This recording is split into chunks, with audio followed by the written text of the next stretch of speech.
व्यवस्था के मामले में अब पूरे तौर से पूरे तौर से यूपी में यहाँ जंगल राज बन चुका है। और यदि सही मायने में यूपी की गवर्नमेंट ये चाहती है कि वहाँ पे राम राज्य आए, तो जो इतिहास ये बताता है कि राम राज्य में तो ऐसा जंगल राज नहीं था जैसा कि वर्तमान में श्री योगी की सरकार में हमें जंगल राज देखने के लिए मिल रहा है। हर प्रकार का अपराध चरम सीमा पर है, ये भी किसी से छिपा नहीं है।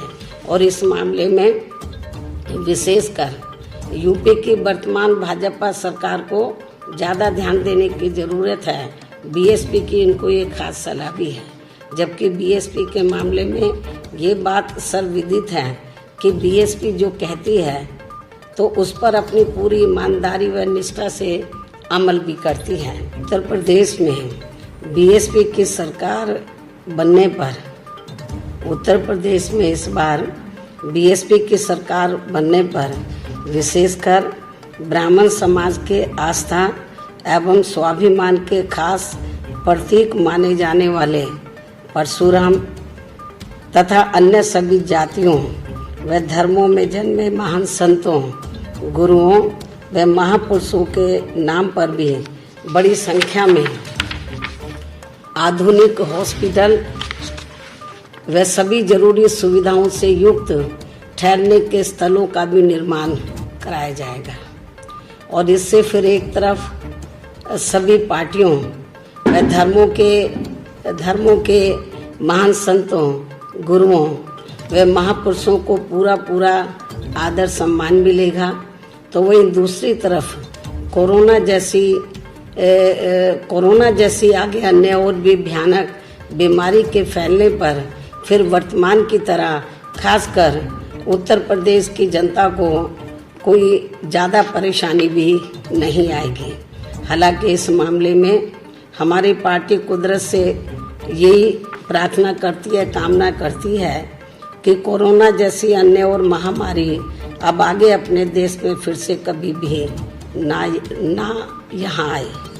इसके साथ ही दलित व अन्य पिछड़े वर्गों में जन्मे अनेकों महान संत व महापुरुषों के बारे में भी यहाँ मैं ये भी बताना चाहती हूँ कि उत्तर प्रदेश में 4 बार बीएसपी की रही सरकार में इन वर्गों से जुड़े जिन महान संतों, गुरुओं व महापुरुषों के नाम पर उन्हें आदर सम्मान देने के उद्देश्य से अनेकों जनहित की योजनाएं शुरू की गई थी। साथ ही कुछ जिलों के नाम भी रखे गए थे, तो उन्हें फिर अधिकांश सपा सरकार ने अपनी जातिवादी मानसिकता व द्वेष की भावना के चलते हुए बदल दिया था, जिन्हें फिर बीएसपी की सरकार के बनते ही तुरंत बहाल कर दिया जाएगा। जबकि इनका लिया गया ये फैसला अति शर्मनाक व अति निंदनीय भी था। और इसके साथ इससे इनकी यानी कि समाजवादी पार्टी की व इनके मुखिया की दलित एवं अन्य पिछड़ा वर्ग विरोधी मानसिकता होने को भी काफी कुछ दर्शाता है। और अब ये पार्टी ब्राह्मण समाज के वोटों के खातिर, खासकर ब्राह्मण समाज के वोटों के खातिर अपने राजनीतिक स्वार्थ में परशुराम की ऊंची प्रतिमा लगाने की भी बात कर रही है।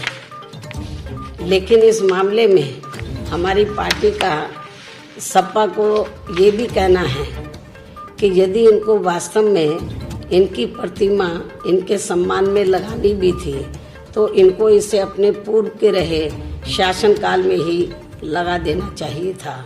जो अब ये चुनाव होने के नज़दीक लगाने की बात कर रहे हैं, इससे साफ जाहिर हो जाता है कि अब इनकी यानी कि सपा की हालत प्रदेश में बहुत ज़्यादा खराब हो रही है। और अब ऐसे में तो ब्राह्मण समाज इनके साथ कतई भी जाने वाला नहीं है। वैसे भी इस समाज का हर स्तर पर शोषण व उत्पीड़न आदि भी इनकी सरकार में सबसे ज़्यादा हुआ है।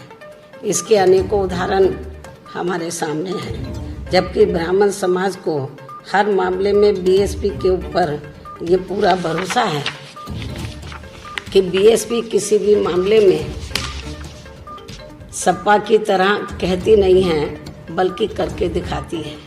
अर्थात बीएसपी की सरकार बनने पर फिर हमारी सरकार ब्राह्मण समाज की इस चाहत को ध्यान में रखकर यहाँ परशुराम की प्रतिमा हर मामले में सपा की तुलना में ज़्यादा भव्य ही लगाएगी। इसका ब्राह्मण समाज को बीएसपी के ऊपर ज़्यादा भरोसा भी है। इसके साथ साथ यहाँ मैं ये भी कहना चाहती हूँ कि यदि क्षत्रिय व वैश्य तथा अन्य समाज आदि भी अपने महान संतों, गुरुओं व महापुरुषों की प्रतिमा लगवाने की अपनी भावना दर्शाता है या दर्शाते हैं, तो फिर इस मामले में उनकी भावनाओं को भी जरूर पूरा किया जाएगा, आदर सम्मान दिया जाएगा। कहने का तात्पर्य ये है कि हमारी पार्टी की सरकार यहाँ सभी जाति व सभी धर्मों के महान संतों, गुरुओं एवं महापुरुषों को हर स्तर पर पूरा आदर सम्मान देगी। ये मेरा सर्व समाज को वायदा भी है। इसके अलावा आजकल राम मंदिर निर्माण के नाम पर भी काफ़ी राजनीति की जा रही है, जो कतई भी उचित नहीं है, क्योंकि ये मामला लोगों की केवल धार्मिक आस्था एवं भावनाओं से ही जुड़ा है। अर्थात इसका राजनीतिकरण नहीं होना चाहिए। इसके साथ ही यहाँ मैं ये भी कहना चाहूँगी कि जब अभी हाल ही में 5 अगस्त को अयोध्या में राम मंदिर निर्माण के लिए वहाँ नींव रखी गई थी और अपने देश के प्रधानमंत्री माननीय श्री नरेंद्र मोदी जी ने उसकी नींव रखी, तो अच्छा होता। तो इस मौके पर यदि प्रधानमंत्री तो दलित समाज से जुड़े जो अपने देश के राष्ट्रपति हैं उनको भी साथ में ले जाते, तो पूरे देश में दलितों के ऊपर एक अच्छा मैसेज जाता, अच्छा प्रभाव पड़ता। हालांकि इसको लेकर कई और भी मामले आए, कुछ दलित संत भी चिल्लाते रहे कि हमको नहीं बुलाया गया। चलो उनको नहीं बुलाया है तो राष्ट्रपति तो दलित थे, उनको भी बुला लेते तो मेरे ख्याल अच्छा मैसेज जाता। तो ये भी मैं इनको कहना चाहती हूँ। वैसे भी इस संदर्भ में हमारी पार्टी का ये मानना है कि अयोध्या में केवल राम मंदिर का निर्माण करने से व राम राज्य के कोरे गुणगान आदि करने से ही यहाँ उत्तर प्रदेश व पूरे देश की जनता का भला होने वाला नहीं है, बल्कि इसके साथ साथ केंद्र व खासकर उत्तर प्रदेश राज्य सरकार को उनके बताए हुए रास्तों पर ही चलना होगा। अर्थात उनकी सोच व कार्यशैली पर भी इन्हें अमल करना होगा। जैसा कि कानून व्यवस्था के मामले में अब पूरे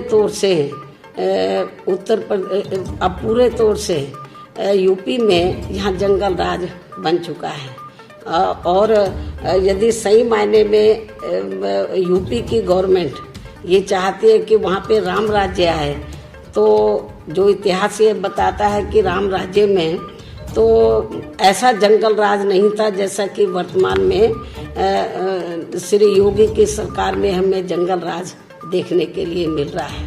हर प्रकार का अपराध चरम सीमा पर है, ये भी किसी से छिपा नहीं है।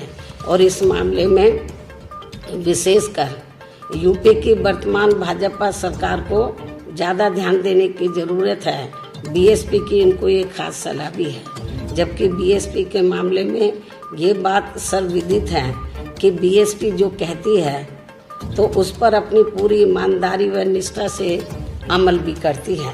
उदाहरण के तौर पर जब उत्तर प्रदेश में सन 2007 में विधानसभा के आम चुनाव हुए थे, तो तब उस चुनाव में दलितों, पिछड़ों व धार्मिक अल्पसंख्यकों के साथ साथ खासकर मुस्लिम व अन्य धार्मिक अल्पसंख्यकों के साथ साथ अपर कास्ट समाज में से विशेषकर ब्राह्मण समाज ने भी अधिकांश अपना वोट बीएसपी को ही दिया था। तो उनको फिर और इतना ही नहीं, जब हमको ये लगा कि हमको सर्व समाज ने वोट दिया है और अपर कास्ट समाज में से ब्राह्मण समाज ने बड़े पैमाने पर सन 2007 में जो असेंबली का चुनाव हुआ था हमें वोट दिया है, तो उनको फिर हमने, यानी कि ब्राह्मण समाज को फिर हमने अपनी पार्टी व सरकार में भी उन्हें हर स्तर पर उचित प्रतिनिधित्व भी दिया था। इसी प्रकार हमने क्षत्रिय समाज व अन्य सभी समाज को भी हर मामले में उचित भागीदारी दी थी और खासकर दलितों, अन्य पिछड़े वर्गों एवं मुस्लिम व अन्य धार्मिक अल्पसंख्यकों के हितों का तो हर मामले में हर स्तर पर प्राथमिकता के आधार पर हमने पूरा ध्यान रखा था और इनके विकास व उत्थान के लिए हमने अनेकों महत्वपूर्ण फैसले लिए। हालांकि उस चुनाव में विशेषकर ब्राह्मण समाज को कांग्रेस, सपा व बीजेपी ने भी गुमराह करने की पूरी कोशिश की थी, जिनके शासनकाल में इस समाज का हर स्तर पर सबसे ज्यादा शोषण व उत्पीड़न किया गया था और बीजेपी के वर्तमान शासनकाल में तो इनका अभी भी काफी ज्यादा शोषण व उत्पीड़न आदि हो रहा है।